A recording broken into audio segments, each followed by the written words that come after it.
Hello friends, good morning to all of you. Welcome in ideal 30 classes.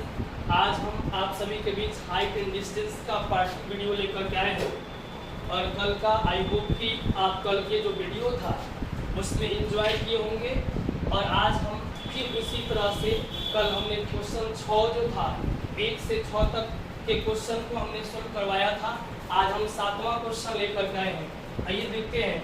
यदि एक सीधे खड़े ऊर्ध्वाधर खंभे की ऊंचाई तथा उसकी भूमि पर छाया की लंबाई समान है तो सूर्य का उन्नयन कोण होगा। देखिए इसमें दिया गया है, यदि एक सीधे खड़े खंभे की ऊंचाई, तो यह रहा आपका खंभा, और कहा उसकी भूमि पर छाया की लंबाई, तो ये हो गया चलवा खंभा की लंबाई। यह कहा उसकी भूमि पर छाया की लंबाई समान है तो सूर्य का उन्नयन कोण। इसका मतलब हुआ कि यह खंभा की लंबाई और उसकी छाया की लंबाई ये दोनों ही समान है। यह दोनों ही समान है मतलब लंबाई में। तो यह मान लीजिए ए, यह बी और यह सी। यहाँ तो 90 फिक्स होता है। तो आपसे बोला कि यदि खंभा की लंबाई तथा छाया की लंबाई दोनों ही समान है, खंभा की लंबाई तथा छाया की लंबाई दोनों ही समान है, इसका मतलब हुआ कि किसी त्रिभुज में जो है यदि दो भुजा बराबर होगा तो दो कोण भी बराबर होंगे। तो इसमें समकोण त्रिभुज है, अतः समकोण त्रिभुज में एक कोण 90 डिग्री तो फिक्स है। इसका मतलब हुआ कि यदि दो भुजा समान है तो ये जो भुजा पर जिसका आधार था, कहने का मतलब हुआ कि AB और BC, इसका आधार AC जो भुजा है, इस पर का जो कोण होगा वह दोनों ही समान होगा। अतः जब समान कोण होगा तो दोनों ही कोण 45-45 को होंगे। तो आपसे पूछा कि सूर्य का उन्नयन कोण क्या होगा, तो हम हमेशा जवाब देंगे 45। आइए दूसरा क्वेश्चन आपके साथ होगा। दिया गया, यदि किसी ऊर्ध्वाधर खंभे की ऊंचाई भूमि पर पड़ रही उसकी छाया की लंबाई का √3 गुना तो उस समय सूर्य का उन्नयन कोण है। इट मीन्स कि यदि किसी ऊर्ध्वाधर खंभे की ऊंचाई, तो यह हुआ ऊर्ध्वाधर खंभा, इसकी ऊंचाई भूमि पर पड़ रही उसकी छाया की लंबाई, तो यह ऊर्ध्वाधर अगर खंभा होता है तो इसी खंभा की यह हो गया छाया, तो खंभा की छाया की लंबाई का √3 गुना। इट मीन्स कहने का मतलब हुआ कि ऊर्ध्वाधर खंभे की जो ऊंचाई यह AB मान लीजिए, तो AB भूमि पर पड़ रही उसकी छाया की लंबाई का √3 गुना।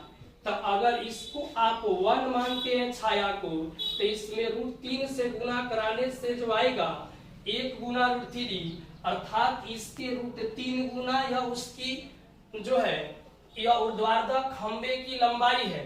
तो कहा कि आपसे सूर्य का उन्नयन कोण बताएंगे। तो एक बार और अच्छा से समझेंगे। कहा कि ऊर्ध्वाधर जो खंभे की ऊंचाई है उसकी छाया की लंबाई का √3 गुना। तो यह अगर 1 होगा तो इसके √3 में गुना कराएंगे तो यह हो जाएगा √3, अर्थात यह हो गया खंभे की ऊंचाई। अब आपसे पूछा तो उन्नयन कोण बताएंगे। तो देखिए यह थीटा हो गया, इसके ठीक सामने यह P होगा और यह B होगा। तो हम रिलेशन ढूंढेंगे tan थीटा, और tan थीटा बराबर AB अर्थात √3 और बट्टा में यहाँ पर BC अगर लेते हैं तो यह 1 होगा, अर्थात tan थीटा बराबर जो है यह हो गया √3। तो थीटा का कितना डिग्री का मान, थीटा कितना डिग्री का मान यह √3 होगा। तो कहेंगे थीटा यहाँ पर जो होगा वह 60 डिग्री हो जाएगा, अतः आपका आंसर C होगा। चलिए अगला क्वेश्चन होगा जो 9 नंबर क्वेश्चन होगा। दिया गया एक छड़ की लंबाई और उसकी छाया का अनुपात। तो यह हुआ छड़ की लंबाई और यह हुआ उसकी छाया। तो छड़ की लंबाई और उसकी छाया का अनुपात 1:√3 है। तो यहाँ पर इसका मतलब हुआ कि अगर छड़ की लंबाई a तो उसकी छाया का जो वह अनुपात होगा, अगर छड़ की लंबाई 1 होगा तो उसकी छाया जो है वह √3 होगा। कहा कि एक छड़ की लंबाई और उसकी छाया का अनुपात तो 1:√3 है। तो सूर्य का उन्नयन कोण बताइए। तो इट मीन्स कि अगर इसको मिलाएंगे तो यह उन्नयन कोण बनेगा। आप देखेंगे यहाँ A मानेंगे, यहाँ B मानेंगे, यहाँ पर C मानेंगे। तो इस त्रिभुज में ABC में देखिएगा कि अगर यहाँ पर थीटा यह मानेंगे तो थीटा के ठीक सामने P और यह है B। तो यहाँ tan थीटा बराबर AB अर्थात 1/का √3। तो यहाँ tan कितना का मान 1/√3 होता है, तो कहेंगे 30 डिग्री अर्थात थीटा बराबर होगा वह 30 डिग्री। ऑप्शन नंबर ए होगा। का उन्नयन कोण 60 डिग्री है। तब 30 मीटर लंबी छाया बनाने वाले उदग्र मीनार की ऊंचाई, देखो यह उदग्र मीनार हो गया और इसकी छाया यह मीनार की छाया हो गई और यह मीनार की छाया ही दिया है 30 मीटर। कह रहा है यदि सूर्य का उन्नयन कोण 60 डिग्री है, इसको लाइए और इसमें मिला दीजिए और यह उन्नयन कोण 60 डिग्री है। यहाँ कहा यदि सूर्य का उन्नयन कोण 60 डिग्री है तब 30 मीटर लंबी छाया, तो यह हो गया छाया बनाने वाले उदग्र मीनार की ऊंचाई अर्थात इसको निकालना। तो ए ई बी और इसको सी माने तो यह पी हो गया, थीटा के ठीक सामने है और बगल वाला को बी बोलेंगे तो tan थीटा में रिलेशन आएगा। तो tan थीटा यहाँ tan 60 डिग्री, थीटा बराबर दिया 60 डिग्री, तो tan 60 डिग्री बराबर AB। तो यहाँ पर हो गया AB और बट्टा में BC, तो यह दिया गया है 30।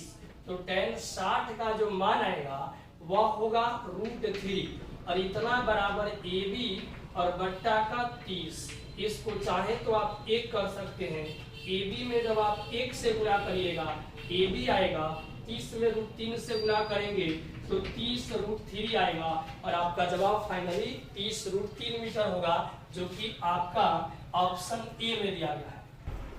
आइए अगला क्वेश्चन होगा, यदि एक वृक्ष की छाया उसकी लंबाई का 1/√3 गुनी, तो यहाँ पर सबसे पहले वृक्ष बना लीजिए। यह हो गया वृक्ष की छाया। तो वृक्ष बोला कि वृक्ष की छाया उसकी लंबाई की इतना गुनी है। तो यह लंबाई वृक्ष की हो गई AB और BC उसकी छाया की लंबाई हो गई। तो बोला वृक्ष की छाया यह उसकी लंबाई का 1/√3 गुनी। अगर लंबाई को 1 मारेंगे तो इसमें 1/√3 से गुना कराइएगा तो यह 1/√3 वृक्ष की छाया हो जाएगी। तो आपसे बोला सूर्य का उन्नयन कोण क्या होगा, तो यहाँ ध्यान देने वाली बात है यह थीटा होगा। तो थीटा के ठीक सामने P और दिया गया है B। तो यहाँ P और B, या थीटा के ठीक सामने P है और बगल वाला B है, तो P और B में रिलेशन tan में मिलेगा। तो tan थीटा और बराबर यहाँ पर P तो 1 हो गया और बट्टा में B अर्थात BC, तो 1/√3 हो गया। अगर आप इसी को tan थीटा बराबर यहाँ 1/1/√3 है, आप जब इसे उल्टेंगे तो देखिए 1 गुना और भाग को गुना में चेंज करिएगा तो √3/1 होगा, अर्थात यह √3 में 1 से जब गुना करेंगे तो √3 होगा। अतः सोचेंगे tan कितना का मान √3 होता है, तो थीटा बराबर जो होगा 60 डिग्री, अर्थात tan 60 का मान √3 के बराबर होता है। तो थीटा कितना डिग्री हो गया 60 डिग्री, जो आपके ऑप्शन नंबर बी में दी। अगला क्वेश्चन होगा कि प्रेक्षक की आंख से मीनार के शिखर तक खींची गई रेखा को क्या कहते हैं। ऑप्शन आपके साथ 4 होगा, ऊर्ध्वाधर रेखा, दूसरा होगा समतल रेखा, तीसरा होगा दृष्टि रेखा और चौथा आप देख रहे होंगे तिरछी रेखा। आइए हम समझते हैं कि इसका जवाब क्या होगा। जैसे देखिए बोला प्रेक्षक, प्रेक्षक बोलते हैं देखने वाला, ऑब्जर्वर से बोला है। तो प्रेक्षक की आंख से मीनार के शिखर, यहाँ पर मान लीजिए कि एक मीनार है, तो AB एक मीनार हुआ और मीनार का शिखर हो गया, यह जो हो गया भूमि हो गई और यहाँ पर एक व्यक्ति जो है वह खड़ा है, अर्थात एक प्रेक्षक जो है वह खड़ा है और यह किधर देख रहा है, तो मीनार की ओर देख रहा है, मीनार के शिखर की ओर देख रहा है अतः आप ध्यान देने वाली बात यह है कि यहाँ प्रेक्षक की आंख से मीनार के शिखर की ओर देखेगा। हमने कल ही बताया था आपको, इसी को बोलते दृष्टि रेखा, इसी को बोला जाता है दृष्टि रेखा। तो आपसे पूछा गया प्रेक्षक की आंख से मीनार के शिखर तक खींची गई, यह प्रेक्षक का आंख होगा यहाँ, और यहाँ से मीनार के शिखर तक खींची गई रेखा को ही हम बोलते हैं दृष्टि रेखा। आपका ऑप्शन सी होगा। अगला क्वेश्चन 13 नंबर जो होगा वह दिया गया, यदि सूरज के किरण का झुकाव 45 डिग्री से 60 डिग्री बढ़ता है तो एक मीनार की छाया की लंबाई 50 मीटर घट जाती है। यह मान लीजिए कि यहाँ पर एक सूरज है, यहाँ पर एक सन है, तो यहाँ से जो है कहा कि सूरज के किरण का झुकाव 45 से 60 डिग्री पड़ता है। ये तो जमीन है भाई, तो यह इसी को बोलेंगे क्षैतिज रेखा, तो यह जमीन हो गया। और कहा कि सूरज के किरण का झुकाव 45 से 60 डिग्री है, अर्थात 45 डिग्री से 60 डिग्री बढ़ता है तो मीनार की छाया की लंबाई, पहले जो था सूरज की किरण जो थी यहाँ पड़ रही थी, तो एंगल यह जो था यह 45 डिग्री था। लेकिन अब ऐसा हुआ कि सूरज का किरण जो है अब 45 डिग्री से 60 डिग्री पर चली गई, तो सूर्य का जो यहाँ पर दिया गया तो एक मीनार की छाया की लंबाई 50 मीटर घट जाती है। अर्थात पहले छाया यह सूर्य का ऊंचाई था, तो छाया पहले यहाँ थी, ए मान लीजिए, इसको बी मानते हैं, इसको सी, इसको डी। तो पहले छाया बी से सी की दूरी अर्थात सी पर थी, लेकिन कोण 45 से जैसे ही 60 हुआ तो छाया सी से अब डी के पास चली गई। तो आपसे पूछा अर्थात 50 मीटर छाया की लंबाई घट गई, यह दिया गया है। तो आपसे पूछा मीनार की ऊंचाई ज्ञात कीजिए यह। आइए हम इसके लिए एक बेहतरीन ट्रिक आपको बताते हैं। इसमें तो ऑप्शन आपके साथ नहीं है, उपलब्ध ऑप्शन नहीं है, लेकिन हम एक ट्रिक बताते हैं।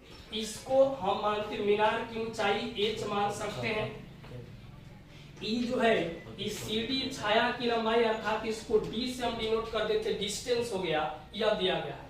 छाया की लंबाई घट गई तो एक याद रखेंगे फॉर्मूला कि एच बराबर डी बाई कॉट अल्फा और माइनस का कॉट बीटा होता है।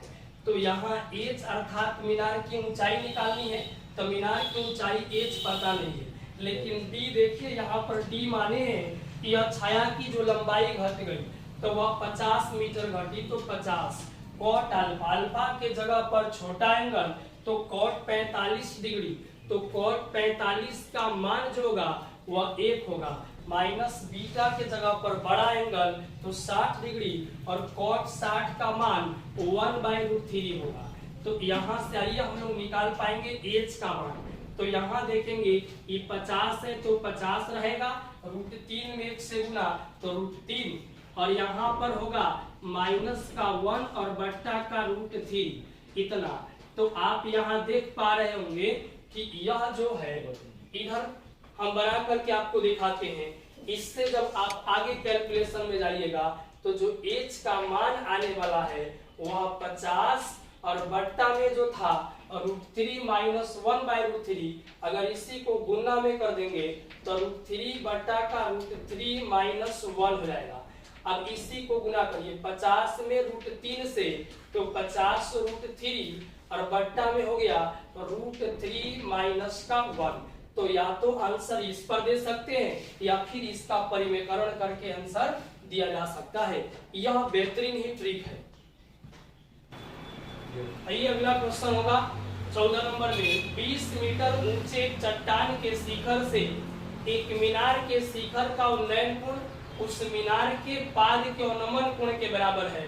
तो मीनार की ऊंचाई ज्ञात करिए। ऑप्शन आपके साथ 4 है, 20 मीटर, बी में 40 मीटर, सी में 60 मीटर, डी में 80 मीटर। आप बताएंगे इसका जवाब कि आंसर क्या होगा। जरूर आप कमेंट बॉक्स में इसका जवाब देंगे और बिल्कुल आप हमारे साथ बने रहिए। हम आपके लिए लेकर के अगले वीडियो में फिर अगला चैप्टर लेकर के आएंगे वास्तविक संख्या का, जिसमें 50 क्वेश्चन का जो आपका सिलेक्शन हुआ है। और बिल्कुल हम लोग 10-15 इस तरह से करके प्रतिदिन हम प्रत्येक चैप्टर का आपके साथ वीडियो अपलोड करेंगे। आप जरूर इसको देखें और इसका एंजॉय लें। Okay, bye bye.